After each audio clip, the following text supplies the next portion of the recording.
तो दोस्तों, ये हमारे देश का पुराना इतिहास है। ये हमारे देश का पुराना इतिहास है कि ईद हो, बकरीद हो, मुहर्रम हो और हिंदू की हत्या नहीं हो। कोई भी इस्लामी पर्व त्योहार होता है तो हिंदुओं की हत्याएं होती है, यह निश्चित है। अब देखिए कि यूपी के गाजियाबाद से एक खबर है। यूपी के गाजियाबाद से सूर्या चौहान नाम के 17 वर्षीय लड़के को कुछ मुस्लिम लड़कों ने चाकुओं से गोद करके मार दिया। अब घटना क्या है, तो सबसे पहले ये आपको नवनीत बिहार है। गाजियाबाद में नवनीत बिहार है। नवनीत बिहार खोड़ा थाना, उसी खोड़ा थाना क्षेत्र का रहने वाला है सूर्या चौहान। और सूर्या चौहान की आयु है 17 वर्ष, नाबालिग है। उस सूर्या चौहान को 5-7 मुस्लिम लड़के बुला करके ले जाता है। यह कहता है कि अरे तुमने कभी कुर्बानी होते हुए देखा है? बकरीद पर जो हम लोग कुर्बानी करते हैं वो तुमने देखा है क्या? तो वो सूर्या कहता है कि नहीं, हम तो कभी नहीं देखे हैं। तो कहता है कि चलो हम तुमको दिखाते हैं, और फिर उसको चाकुओं से गोद करके मार देता है। अब मारने वालों में जो लोग हैं, लड़का सब है, उसका नाम है असरद, नवाब, फरहान, आतिफ, सारिक और भी था। वह सब फरार हो गया।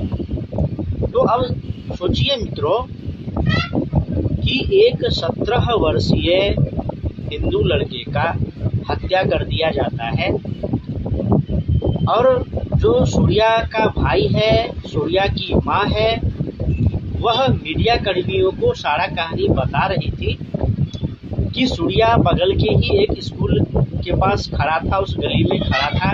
घर के आसपास लोग टहलते बुलते हैं, कहीं खड़ा होकर के मोबाइल देखते रहते हैं, वो खड़ा था। अब ये असरद, आतिफ 4-5 दोस्तों के साथ आता है और सूर्या को पूछता है। उस समय उसके मोहल्ले के लड़के भी रहते हैं और भी लड़के रहते हैं, सूर्या का भाई भी रहता है। वो लोग देखता है, सुनता है कि ये लोग क्या बातें कर रहे हैं, कहाँ जा रहे हैं। तो ले जाता है बुला करके कि चलो तुमको हम कुर्बानी दिखाने ले चलते हैं। सूर्या का भाई बताया कि उसको पूरे भरोसे में ले करके, पूरा विश्वास दिला करके कि कुर्बानी दिखाने के लिए ले जाएंगे, कैसे कुर्बानी होती है, कैसे जानवरों को काटा जाता है, वो दिखाएंगे तुमको। सूर्या भी चल देता है उसके साथ। कुछ दूर जाता है, फिर सूर्या को ये लोग चाकुओं से गोद करके मार करके फेंक देता है, सब फरार हो जाता है। फिर सूर्या को नोएडा के फोर्टिस हॉस्पिटल में ले जाया जाता है और अगले दिन उसकी मृत्यु हो जाती है। तो अब इसमें देखिए मित्रों कि सूर्या को चाकू मार दिया, चाकुओं से गोदा, तो इसके पीछे वह क्या मानसिकता है, वह क्या कारण है जो एक 17 वर्षीय लड़के को चाकू से गोद करके मार देता है, जबकि कोई दुश्मनी नहीं है। तो इसके बहुत सारे कारण हैं, और बहुत सारे कारण में जो सबसे अधिक बार देखा जाता है, जो सबसे महत्वपूर्ण कारण है, वो ये है कि मुस्लिम बच्चों को बहुत छोटी उम्र से कुर्बानी करना सिखाया जाता है। प्रतीकात्मक रूप से प्लास्टिक का गाय, प्लास्टिक का बकरा, प्लास्टिक का घोड़ा, गधा, भैंस बच्चों के सामने रख दिया जाता है, और प्लास्टिक की छुरी रख दी जाती है और उसको प्रैक्टिस करवाया जाता है। ये एक बात हो गई। दूसरी बात कि जो तकरीरें होती हैं, मौलानाओं की तकरीरें जो मदरसों में सिखाया जाता है, जो मौलानाओं की तकरीरें होती है, जो आतंकवादी संगठनों की तकरीरें होती है। आतंकवादी संगठन में बहुत सारे आतंकवादी संगठन, जो जाकिर नायक जैसे लोगों की तकरीरें होती है, और वो जो एक भाव होता है काफिरों को कत्ल करने का, कि काफिरों को कत्ल करने से जन्नत मिलता है, बहत्तर मिलता है, एक मुसलमान का दीन तभी सुरक्षित रह सकता है, मतलब ऐसा कहा जाता है। भड़काया जाता है, उकसाया जाता है, मुसलमानों को सिखाया जाता है। अब उसमें इमोशनली क्या करता है या हेट क्या करता है, ये सब भी बातें हैं, लेकिन इस वीडियो में बहुत लंबा हो जाएगा तो उतनी सारी बातों को नहीं रखेंगे। तो वो जो बचपन से नफरत भरी जाती है काफिरों के प्रति और स्वयं मुसलमानों में भी, कि जो मर करके जन्नत जाएगा उसको ही सारी खुशियाँ नसीब होगी, कौम में बिरादरी में उसका ही सबसे बड़ा नाम होगा, इतिहास में उसका नाम होगा, वो गाजी कहलाएगा, वो अली की औलाद कहलाएगा, क्या क्या कहलाएगा। यह सब सारी बातें जो होती है, इसमें जो बच्चे होते हैं, नाबालिग होते हैं, युवा होते हैं, यहाँ तक कि बूढ़े जो होते हैं, यह सब उच्च श्रृंखल मानसिकता का होता है, कट्टरपंथी जिहादी आतंकवादी मानसिकता का होता है। उसमें उसको एक मौका मिल जाता है और वो अपना काम कर जाता है। तो बचपन से जो एक नफरत डाली जाती है, काफिरों को कत्ल करो, ईमान लाओ, इस्लाम खतरे में है, वगैरह वगैरह, यह सब जो गंदगी भरी जाती है, इसी सब का कारण है कि दोस्त है, गली मोहल्ला का दोस्त है, कुर्बानी दिखाने के नाम पर ले गया और उसको चाकुओं से गोद के मारा गया। तो अब जो कानून के विश्लेषक होंगे, जो अपराध का जो रिसर्च करते हैं, शोध करते हैं, कानून बनाते हैं, जो कहते हैं कि हमको 40 साल का पत्रकारिता का अनुभव है, हमको 50 साल का पुलिस का अनुभव है, हम NIA में रहे, हम जो है सो रॉ में रहे, तो वो सब किस प्रकार से विश्लेषण करते होंगे, क्या सोच करके विश्लेषण करते होंगे इस प्रकार की मानसिकता का।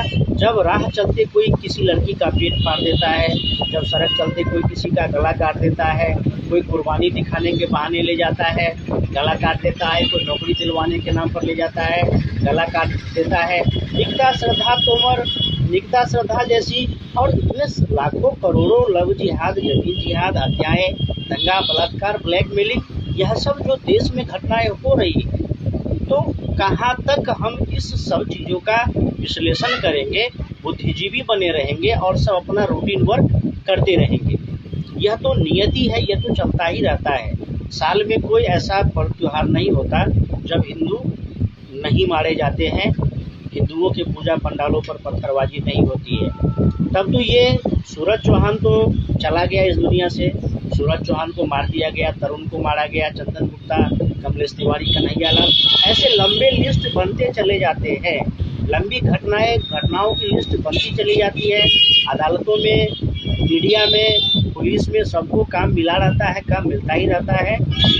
तब है कि यह सब, इसलिए हम लोग को भी मजबूरन कहना पड़ता है। अब हिंदू कानून को हाथ में ले तो फिर उन्हें भी जेल में जाना पड़ता है, और फिर हिंदुओं को बदनाम करने के लिए तो इस देश में लाखों करोड़ों लोग हैं, बड़े बड़े मीडिया संस्थान है, नेता है, वकील है, बुद्धिजीवी पत्रकार है, शासन प्रशासन में भी बहुत से लोग हैं जो मौके की तलाश में रहते हैं कि मौका मिले तो हिंदुओं को दूषित करे, प्रदूषित करे, हिंदुओं पर आरोप प्रत्यारोप करे, हिंदुओं को बदनाम करे। लेकिन इस प्रकार की जो आतंकी मानसिकता है, इस प्रकार की जो आतंकी घटनाएं होती है, वह लाखों करोड़ों की संख्या में देश में हो रहा है। लेकिन अभी तक इसका कोई रोक इस पर लगे, इसको समाप्त किया जाए, इस प्रकार का अभी तक कोई नियम कानून नहीं है हमारे देश में। इन सब चीज़ों की रोकथाम के लिए अभी तक कोई ऐसा कोई एजेंसी भी नहीं है, ऐसा कोई नियामक संस्था भी नहीं है, कोई नियम कानून भी नहीं है, और इस प्रकार की अराजकता बढ़ती ही जाती है। जब भी घटना होती है हम लोग सोशल मीडिया के माध्यम से लोगों को अवगत कराते ही हैं, और कारण भी जहाँ तक मुझे पता रहता है वो कारण भी बताते हैं क्यों ऐसा होता है, इसको रोकने के लिए क्या किया जाए। लेकिन फिलहाल यही कहेंगे कि जो दोषी है, अपराधी है, उसको कठोर दंड मिले, फांसी की सजा मिले। जब तक कठोर दंड नहीं मिलेगा तब तक नहीं होगा। और हम फिर से एक बार दोहरा दें कि मदरसा बंद हो, मस्जिद बंद हो, इस्लामिक जनसंख्या पर नियंत्रण लगे, तो इसके लिए तो सोशल मीडिया में हम विरोधियों की गालियाँ सुनेंगे ही। हमें भी सड़क पर कहीं कोई भी घेर करके गोली मार दे, चाकू मार दे, क्योंकि इस प्रकार की बातें करेंगे तो शत्रु है ही, वह भी ताक में रहता है। और ऐसा हम लोग कई बार झेलते भी हैं कि शत्रुओं की गाली झेलते हैं, शत्रुओं का आक्रमण झेलते हैं। लेकिन इन सब चीज़ों की रोकथाम के लिए सरकार को कार्य करने चाहिए। तो मित्रों, आप लोग मेरा वीडियो देखते हैं तो वीडियो को लाइक कीजिए, कमेंट कीजिए, शेयर कीजिए, फॉलो कीजिए। फिर मिलेंगे अगले वीडियो में। नमस्कार।